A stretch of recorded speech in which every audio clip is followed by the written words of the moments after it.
మహబూబాబాద్ జిల్లా తొర్రూరు పట్టణ కేంద్రం సోమవారం గంగపుత్రుల ఐక్య నినాదాలతో హోరెత్తింది. స్థానిక తిరుమల ఫంక్షన్ హాల్లో నిర్వహించిన రాష్ట్ర గంగపుత్ర ఆత్మీయ సమ్మేళనం అత్యంత ఘనంగా జరిగింది.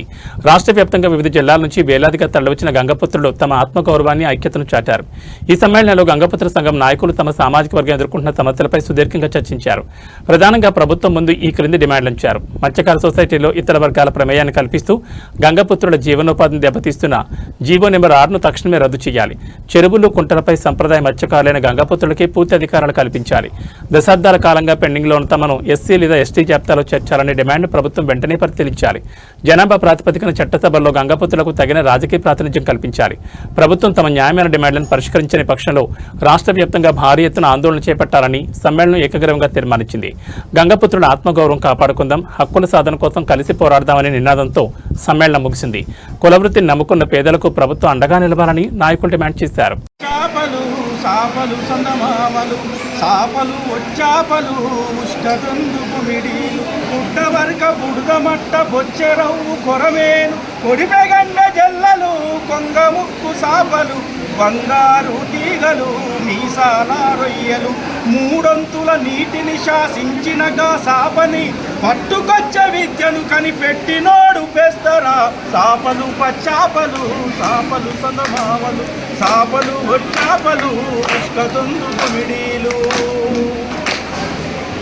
ఈ భూమి మీద మూడొంతులన్న నీటిలో చేపల్ని పట్టుకొచ్చే విద్యను కనిపెట్టినోడు బెస్తవాడు. అంటే బై బర్త్ అంటే చేపలు పట్టే వృత్తిని ఎవరిదంటే బెస్తవాడు అంటే ఎవరికైనా తెలుసు. కానీ దాన్ని కనుమరుగు చేసే విధంగా ఇలా ముదిరాజు కులం కానీ ఇంకొక కులం కానీ వాళ్ళ తప్పుడు క్లెయిమ్ చేసే ప్రయత్నం చేస్తూ ఉన్నారు.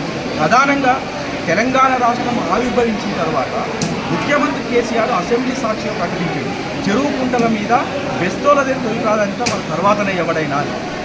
ప్రస్తుతం ఉన్న ముఖ్యమంత్రి రేవంత్ రెడ్డి గారు ఖచ్చితంగా ఏం చెప్పిందంటే గంగపుత్రుల తర్వాతనే చెరువు కుంటల మీద ఎవరికైనా అవకాశం ఉంటుంది, వాళ్ళు సెకండరీ అని చెప్పింది. మరి ఎక్కడ అన్యాయం జరుగుతున్నది ఇప్పుడు? అంటే బెస్తవాళ్ళతో ఫైట్ చేయడానికి కారణం ఏంటంటే దాన్ని అధికారికంగా గ్రౌండ్ లెవెల్లో దాన్ని ఇంప్లిమెంట్ చేయడంలో, అమలు చేయడంలో, బెస్తవాళ్ళకి సభ్యత్వం ఇవ్వడంలో వాళ్ళు వెనుకబడుతున్నారు. ఆ సభ్యత్వాన్ని కోరడంలో సంఘాలు కూడా వెనుకబడుతున్నాయి. ఇలా గంగపుత్ర ఏక సంఘ నిర్మాణం అనేటువంటి కార్యక్రమంలో భాగంగా సైదులు కానీ సంపత్ కానీ ఒక అద్భుతమైనటువంటి కార్యక్రమాన్ని తీసుకున్నారు. దీనిలో భాగంగా ఇలాంటి గవర్నమెంట్ నుంచి మనం ఏం డిమాండ్ చేయాలి? ఇలా మత్స్య సంపద పెరిగింది, అంటే జల సంపద పెరగడం వల్ల మత్స్య సంపద పెరిగింది. దానివల్ల వాళ్ళు 6 నెంబర్ జీవో తెచ్చి 2.5 ఎకరాలకు ఉండే ఒక సభ్యుని తీసుకొచ్చి 1 ఎకరానికి ఒక సభ్యుడిని తీసుకొచ్చేదారు. అంటే 1 ఎకరానికి ఒక సభ్యుడు ఎవరు ఉండాలి? బెస్తవాళ్ళు సరిపడా ఉన్న దగ్గర ముదిరాజులకు అవకాశం ఇవ్వద్దు, బెస్తవాళ్ళు లేని చోట ముదిరాజులకు కానీ ఇతర కులాలకు కానీ అవకాశం ఇవ్వదని ఆ జీవోలు చెప్తున్నాయి. వాళ్ళ సారాంశం అది.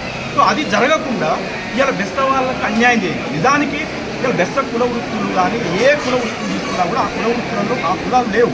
ప్రధానంగా బెస్తవాళ్ళు స్థానికంగా ఉండాలంటే స్థానికంగా ఉండే అవకాశం తెలంగాణలో లేదు. ఇక తీర ప్రాంతంలో 12 నెలలు షికారు ఉంటుంది కాబట్టి వారు అక్కడ స్థానికంగా ఉంటారు, చేపలు పట్టుకుంటారు. ఇక్కడ 2 నుంచి 3 నెలలు పడుతుంది చేపలు. కాబట్టి ఇక్కడ స్థానికంగానే ఉండాలంటే ఉండే అవకాశం లేదు. అటు ముదిరాజులు కూడా స్థానికంగా ఉండలేరు. కాబట్టి వాళ్ళకి రాజకీయ పలుకుబడి ఉండడం వల్ల వాళ్ళు అట్లా ఉంటున్నారు. అదేవిధంగా బీసీఏ రిజర్వేషన్ నుంచి మేము చేపలు పడుతున్నాం కాబట్టి బీసీఏ రిజర్వేషన్ కావాలి. చాలా కులాలు పడుతున్నాయి. అంటే లంబడి వాళ్ళు అనకూడదు, కానీ ఇప్పుడు లంబాడి కానీ లేకుంటే ఇతర కోయ, గోండు, సెంచి ఆదివాసులు చాలామంది ఈ మత్స్య వృత్తిలో ఉన్నారు, చేపలు పట్టే రంగంలో ఉండరు. వాళ్ళు ఆల్రెడీ ఎస్టీలలో ఉండరు. కాబట్టి వాళ్ళని మళ్ళీ బీసీఏలో తీసుకురాలేం కదా. అంటే చేపలు పడుతున్నాం అంటే ఒకే కారణంతో వాళ్ళని బీసీఏలో తీసుకురాకూడదు అంటే ఒక పెద్ద డిమాండ్. అదేవిధంగా ఆల్రెడీ క్రిమిలేయర్ కులాలు ఉన్నాయి. ఏది యాదవ్, గౌడ్, ముదిరాజు, ముందు కాబట్టి 5 కులాలు క్రిమిలేయర్ అన్నారు. అంటే క్రిమిలేయర్ కులంలో ఉన్నటువంటి ఒక ముదిరాజు కులాన్ని తీసుకొచ్చి ఇక్కడ బీసీఏలో చేర్చడం అనేది పెద్ద దుర్మార్గమైనటువంటి ఆలోచన. ఇది కులాల మధ్య కుంపటి పెట్టి కులాల మధ్య వాళ్ళకి ప్రగాలు పెట్టి ప్రభుత్వాలు పబ్బం గడిపే ప్రయత్నం చేస్తూ ఉన్నాయి. కాబట్టి దాన్ని విరమించుకోవాలి ఖచ్చితంగా. ఎప్పటికైనా చేపలు పట్టే వృత్తిలో మనం ఈ అంటే బెస్త సంఘాలు పెట్టడం కానీ గంగపుత్ర సంఘాలు పెట్టి కానీ వాళ్ళు చెప్పుతున్నటువంటి విషయం ఏంటంటే సాంప్రదాయ మత్స్యకారులు కాదు, భర్తు వాడు చేపలు పడతాడు. సాంప్రదాయ మత్స్యకారు ఎప్పుడైతాడు? చేపల వృత్తి చేసి వాడు ఆ వృత్తిని వదిలేసి హాయిగా ఎక్కడో అమెరికాలో, హైదరాబాద్లో సెటిల్ అయితే వాడు సాంప్రదాయ మత్స్యకారుడు అవుతాడు. వాడు బై బర్త్ చేపలు పట్టి ఇప్పుడు ఆ చేపలు పట్టే వృత్తిలో వాళ్ళు ఉన్నారు, కొనసాగుతున్నారు. కాబట్టి వాళ్ళకు అవకాశం ఇచ్చిన తర్వాత చేపలు ఎవరు పడతారంటే బెస్ట్ పడతారు. మరి ఎట్లా మీ బెస్ట్ తర్వాత మిగతా వాళ్ళకి ఎవరికైనా అవకాశం ఇవ్వండి ముఖ్యమంత్రి స్థాయిలో చెప్పినట్టు కూడా అధికారులు దాన్ని ఇంప్లిమెంట్ చేస్తలేరు. కాబట్టి దాని మీద సంఘాలుగా మనం కొట్టాడాల్సిన అవసరం ఉన్నది. అదేవిధంగా ఎస్టీలలో ఎప్పుడో ఎస్టీలో చేర్చాలి. ఆదివాసి ఆటవిక లక్షణం ఉన్నది, సంచార అర్ధ సంచార లక్షణం ఉంటుంది జాతి బెస్త జాతి. వాళ్ళు ఎక్కడ కలిసినా రామ్ రామ్ కులం అంటారు, అంటే రాముణ్ణి స్మరించుకుంటారు, రాముని సంబోధిస్తారు. అదొక పెద్ద ఆదివాసుల నుంచి వచ్చినటువంటి వాళ్ళు ఆటవిక తెగల నుంచి వచ్చినటువంటి దానికి గుర్తుగా రామ్ రామ్ అనేటువంటి శబ్దాన్ని. అదేవిధంగా వాళ్ళు ఏడ ఉంటే చెరువు ఏడ ఉంటే నీళ్ళమ్మటి వాళ్ళు నెలల తరబడి సంచారం చేస్తూ ఉంటారు. అంటే సంచార అర్ధ సంచార ఆదివాసీ లక్షణాలు ఉన్నటువంటి కులాలని ఎస్టీలలో చేర్చినటువంటి విషయం అనేక కమిషన్లు ఇచ్చింది, కమిషన్ రిపోర్ట్స్ ఇచ్చినాయి. అయినా కూడా 74 ఇచ్చినటువంటి రిపోర్ట్ ఇప్పటిదాకా అట్లనే ఉన్నది. కాబట్టి మమ్మల్ని ఎస్టీలో చేర్చండి, మీరు ఏమైనా చేస్తున్నటువంటి స్లోగను సంఘాలు ఇస్తూ ఉన్నాయి. కాబట్టి వీటన్నిటి మీద కూడా పెద్ద ఎత్తున చర్చ జరగాల్సిన అవసరం ఉన్నది. అనేక సభలు సమావేశాలు, పెద్ద ఎత్తున బహిరంగ సభలు మంత్రుల ద్వారా మనం ఆ విషయాన్ని వాళ్ళకి చెప్పాల్సిన అవసరం ఉందని తెలియజేస్తూ ఇవాళ ఏకసంఘ నిర్మాణంలో భాగంగా తీసుకున్న ఈ కార్యక్రమం ముఖ్యంగా మీడియా మిత్రులు సపోర్ట్ చేయాలి. ఈ విషయాన్ని బయటకు వచ్చే విధంగా మీడియా సహకారం పెద్ద ఎత్తున ఉండాలని కోరుకుంటూ ధన్యవాదాలు. ఈరోజు తెలంగాణ గంగపుత్ర ఏకసంఘ నిర్మాణ సంఘం నుండి ఈరోజు 29/3/2026 ఈరోజు ఈ తొరూరు గ్రామంలో మండల కేంద్రంలో ఈరోజు మొట్టమొదటి బహిరంగ సభ జరగడం జరిగింది.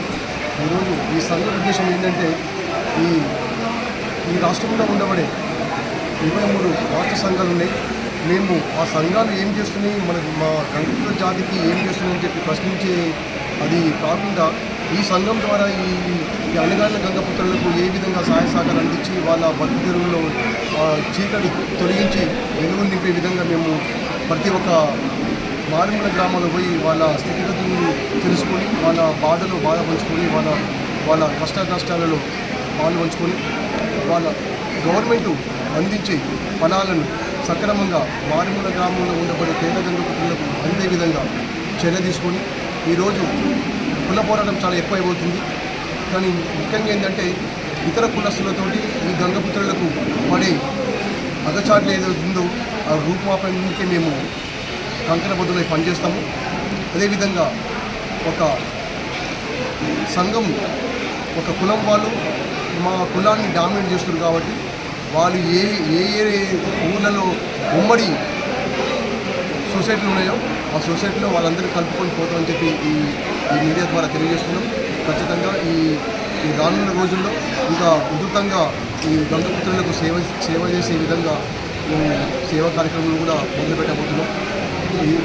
ప్రతి జిల్లా కేంద్రంలో మీటింగ్లు పెట్టి మా గంగపుత్ర జాతిని మేల్కొల్పే విధంగా పనిచేస్తామని చెప్పి ఈ మీడియా ద్వారా మేము తెలియజేసుకుంటాం. అదేవిధంగా ప్రభుత్వం ఒక్కడే కోరుకుంటున్నాం. ఈరోజు ఇప్పుడు మన రూలింగ్ పార్టీ అంటే ఇప్పుడు ఈ ఉన్న గవర్నమెంట్ ఏదైతే ఉందో ఒక మినిస్టర్ గారు ఏం చేస్తున్నారంటే ఒక స్టేట్మెంట్ ఇచ్చుకుంటూ మేము శాసన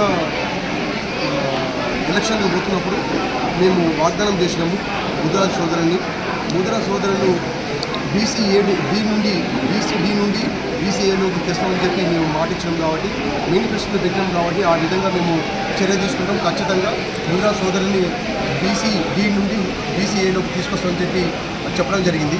అదేవిధంగా నేను కోరేది ఏంటంటే ముఖ్యంగా తీసుకురండి బీసీ నుంచి ముదిరాజ్ సోదరుల్ని తీసుకురాని పర్లేదు, కానీ మేము ఒకటే ఇప్పుడు నిన్న మీరు వాగ్దానం చేసారు ప్రజలకు, కానీ గతంలో కొన్ని దశాబ్దాల ముందే మీ ఆది నాయకురాలు ఇందిరాగాంధీ గారు కూడా మా బీసీఏ నుండి అది మన ఎస్టీ బిల్లు ఉంది ఇప్పుడు మన లోక్సభలో ఉరుగుతుంది. మరి ఆ సంగతి కూడా తీర్చాలి. మమ్మల్ని బీసీఏ నుండి ఎస్టీలో కలిపిన తర్వాత ముద్రా సోదరులు మేము స్వయంగా స్వాగతం పలుకుతాం కంపల్సరీగా.